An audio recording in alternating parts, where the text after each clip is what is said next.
Buenos días, gracias por la invitación. En esta ocasión vamos a tocar lo que es el papel de las imágenes en lo que son las patologías mamarias y vamos a hacer un hincapié en lo que son aquellas pacientes que tienen un riesgo incrementado, que serán nuestras poblaciones especiales. ¿A qué le digo?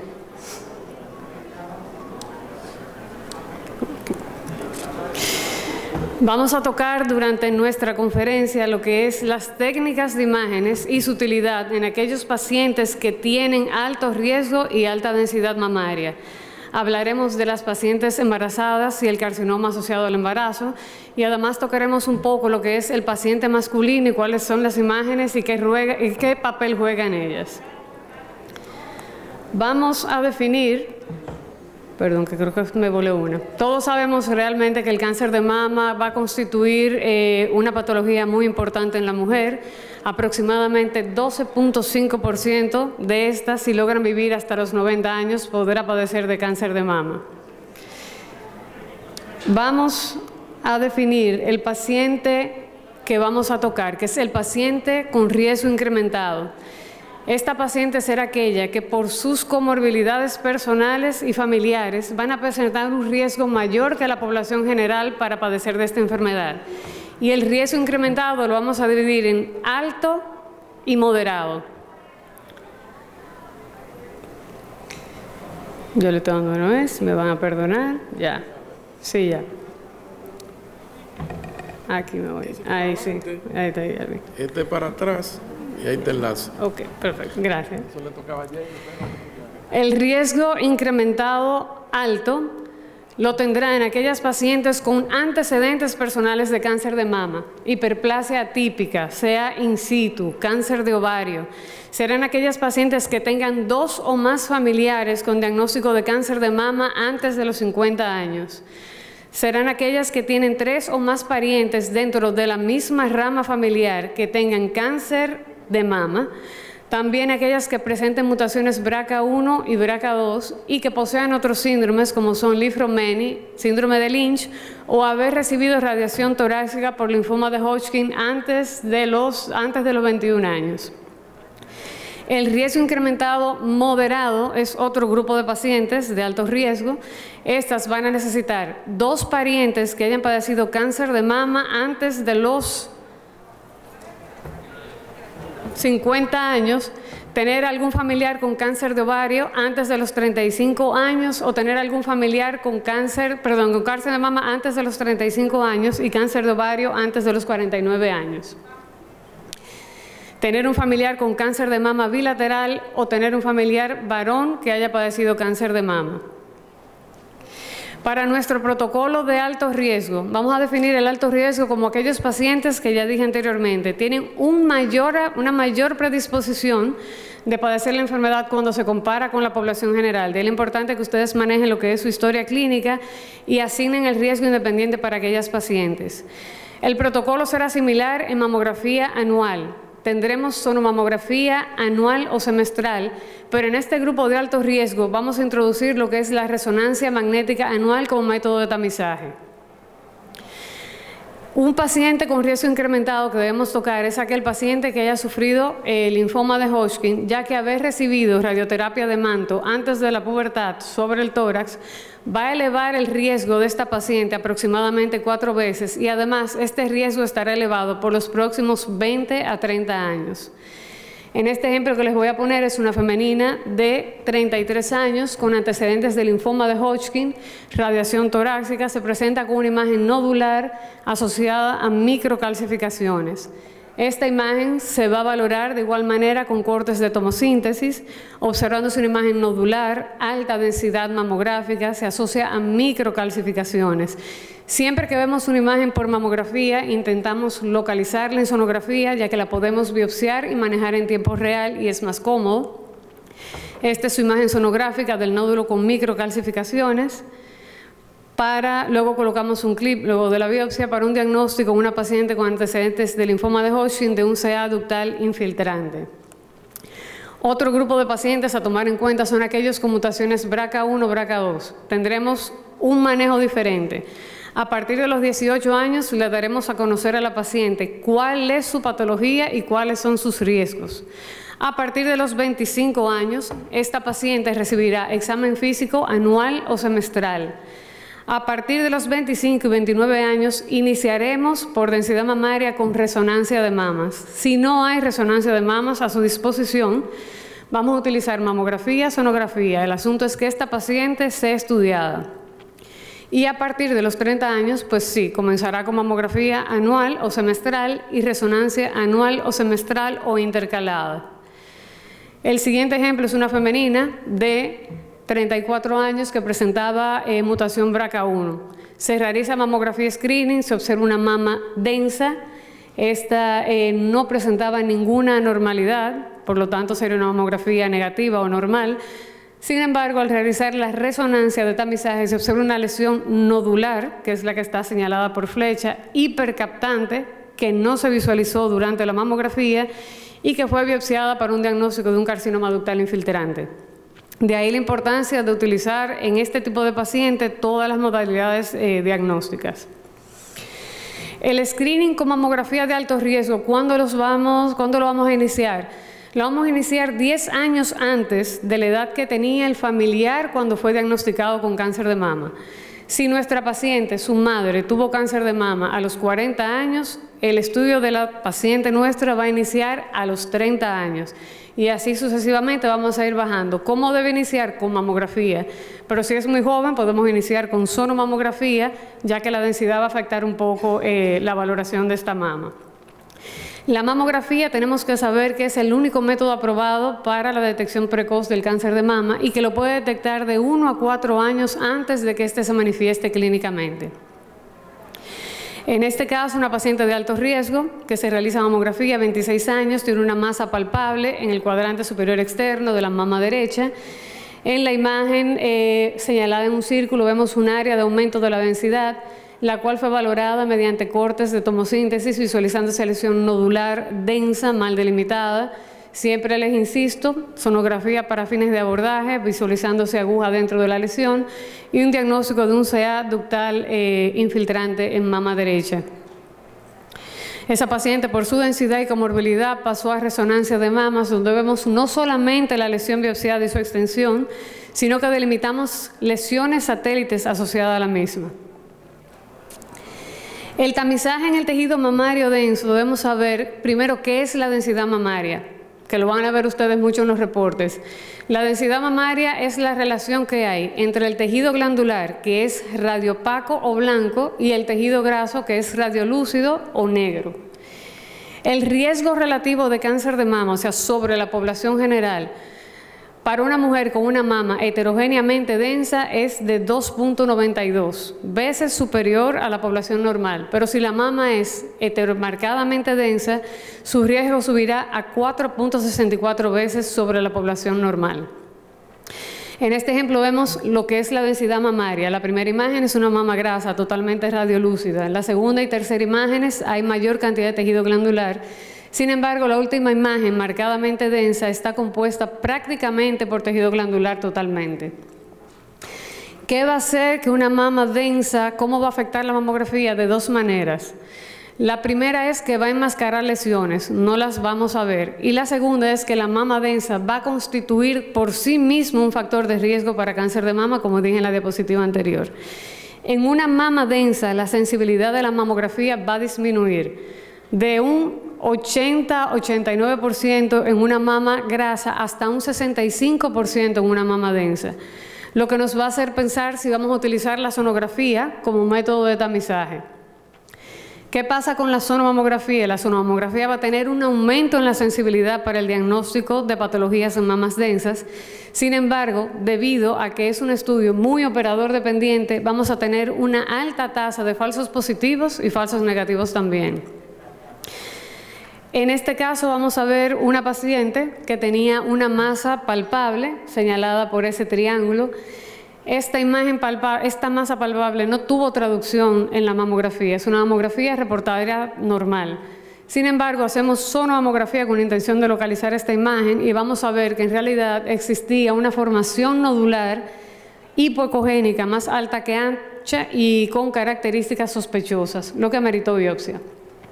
Otro ejemplo similar, en una mama marcadamente densa, vemos el aumento de la densidad señalado en un círculo mal delimitado, que en sonomamografía se puede identificar claramente como una formación nodular sospechosa, visualizándose además una segunda lesión que no tenía ninguna traducción en imágenes mamográficas.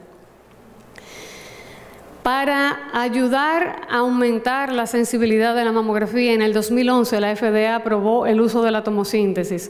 La tomosíntesis va a ser una especie de tomografía de la mama, va a preservar la sensibilidad y va a disminuir la tasa de rellamadas en aproximadamente un 24%. ¿Qué ventajas va a tener la tomosíntesis? La tomosíntesis nos va a ayudar adecuadamente a identificar lo que es una extensión tumoral. En la primera imagen vemos un área densa, mal delimitada, que realmente no sabemos lo que es. Sin embargo, en la tomosíntesis podemos ver los contornos espiculados señalados por la flecha, la presencia de microcalcificaciones y además delimitar lo que es la extensión de la misma hasta la región retroareolar. En este segundo ejemplo, la primera imagen es un área de aumento de la densidad donde no se logra delimitar una formación nodular. Sin embargo, en los cortes de tomosíntesis vemos que corresponde a una lesión nodular bien delimitada de interfase grasa, baja sospecha y la paciente pasa a control anual. Podemos identificar no solamente una lesión como se ve en la primera imagen, sino que durante la tomosíntesis se logran diagnosticar 4 lesiones más que no eran visibles en la mamografía digital. ¿Qué papel va a jugar la resonancia en una mama densa? Bueno, la resonancia en mamas densas y alto riesgo tiene alta sensibilidad para el diagnóstico de cáncer de mama. Sin embargo, cuidado con la resonancia porque tiene una elevadísima tasa de falsos positivos. En pacientes de alto riesgo, gold estándar, mamografía y resonancia. Ha probado ser mejor que la mamografía y la sonomamografía en lo que es la tasa de falsos positivos. En pacientes con mamas densas que no tienen ningún riesgo, son pacientes que reportamos mamas densas, recomendamos sono. Esa paciente no tiene ninguna indicación para realizarse una resonancia de mama. En conclusión, sobre la resonancia, una resonancia, y eso quiero esclarecer, negativa, no va a excluir la necesidad de una biopsia. Cuando la imagen visualizada tuvo características sospechosas en mamografía, sonografía y examen físico. Lo que quiero concluir aquí es, nunca se debe indicar una resonancia cuya finalidad sea excluir la realización de una biopsia. Una resonancia negativa no va a descartar malignidad. ¿Qué indicaciones tiene? Tiene muchas, dentro de las que hablamos, ver cáncer oculto, valorar extensión de la lesión y vamos a ir viendo durante las imágenes. En este caso es una paciente con tejido mamario marcadamente denso, mamografía negativa, paciente de alto riesgo, recuerden, no es la población general, que se realiza resonancia magnética con modo de tamizaje y se visualiza claramente un área densa y percaptante, mal delimitada, que luego fue biopsiada por un diagnóstico de malignidad. En nuestro segundo ejemplo, en imágenes mamográficas, se ve una sola lesión radiopaca. Sin embargo, durante la valoración con resonancia se observan múltiples lesiones, cambiando lo que es la patología de unifocal a multifocal o multicéntrica. Valoramos también lo que es lecho quirúrgico, en este caso en particular, una paciente con antecedentes de una biopsia excisional. Se visualizó en la resonancia la presencia de tumor residual en el lecho quirúrgico y se observó además formaciones nodulares satélites, que era una patología multicéntrica, y la presencia de adenopatías axilares aumentadas de tamaño sospechosas. Ojo, el tamizaje complementario será siempre unido a la mamografía y no la va a sustituir. Para resumir, en pacientes de alto riesgo y mamas densas, mamografía y resonancia. Riesgo moderado, igual mamografía y resonancia. Bajo riesgo, mamografía, no resonancia. Vamos a tocar lo que es la paciente embarazada. Sabemos que la glándula mamaria va a tener muchos cambios durante lo que es el embarazo y la lactancia. La mayoría de las condiciones van a ser benignas. Sin embargo, tenemos que tener en cuenta lo que es el carcinoma asociado al embarazo, que será el 3% de las neoplasias de la mama. El método más apropiado para valorar a una paciente embarazada es la sonomamografía. Tendrá una mayor sensibilidad. debido a la alta densidad. Vemos esta misma paciente previo y durante la lactancia, como el tejido glandular cambia, donde se ve tejido graso en la primera imagen y este es sustituido totalmente por tejido glandular en la segunda imagen.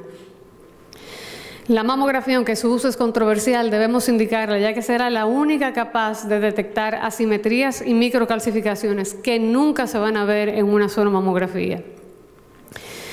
¿Qué riesgo tiene la mamografía? Una malformación fetal se va a producir luego de que este feto haya recibido una dosis aproximada de 0.05 Grays.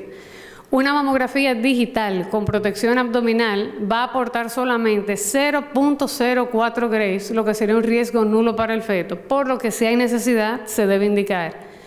Sin embargo, debido a la controversia, se prefiere no indicarla en el primer trimestre del embarazo y utilizar solamente la sonomamografía. El caso de la resonancia no está indicada durante el embarazo, ya que solamente se va a realizar cuando su riesgo supere claramente el beneficio, cuando su beneficio supere claramente su riesgo. El parénquima mamario durante el embarazo va a captar igual que una lesión maligna. En estos casos, la sonomamografía y la mamografía serán suficientes. Definiremos el cáncer asociado al embarazo como aquel que se va a producir durante el embarazo y hasta un año después de haber terminado el mismo.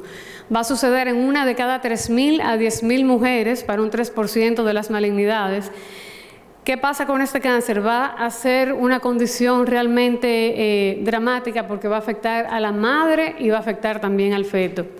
Más del 90% de estas pacientes se va a presentar con un tumor con ya una masa palpable y puede presentarse además con edema, eritema, así como aumento difuso de la mama, convirtiéndose en una patología ya localmente avanzada. Son neoplasias usualmente más grandes y de peor pronóstico que en el mismo grupo de edad de pacientes no embarazadas. Van a ser tumores de alto grado. Además, serán usualmente receptores hormonales negativos y HER2 positivo que le conferirán un mal pronóstico. La mamografía tiene una baja sensibilidad, por lo que aquí la sonografía será la mejor herramienta. En este caso tenemos una paciente femenina de 31 años en su segundo trimestre del embarazo, donde se observan imágenes sonográficas, así como en la imagen con la aguja dentro durante la biopsia, una lesión nodular mal delimitada que fue diagnosticada como un CA ductal infiltrante. El segundo caso que voy a presentar es el que nunca debería suceder. Es una paciente de 28 años que durante su embarazo presentó una masa palpable de rápido crecimiento, la cual fue seguida con sonomamografías usualmente realizadas en diferentes centros.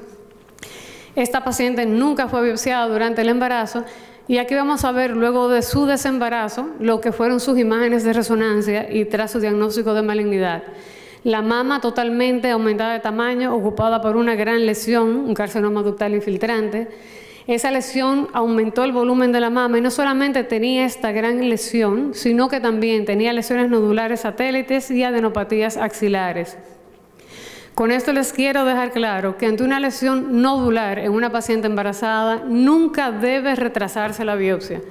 Esa lesión va a ser estudiada hasta que tras completar su valoración se descarte malignidad.